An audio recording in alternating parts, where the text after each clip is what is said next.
ចាសួស្តីបងប្អូនអរគ្នាតើយើងរៀនពាក្យមួយឃ្លាតទៀត和妈妈一起做家务这叫分担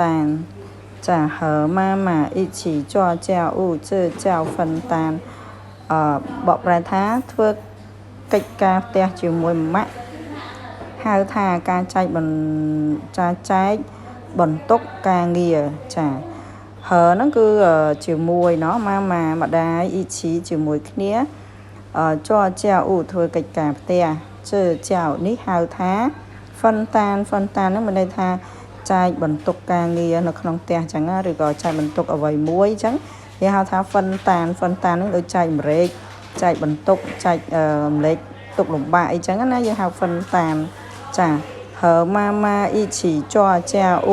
这叫分担អញ្ចឹងយើងបកប្រែថាធ្វើការងារផ្ទះជាមួយម៉ាក់ហៅថាការចែកបន្ទុកការងារចាអរគុណបាយបាយ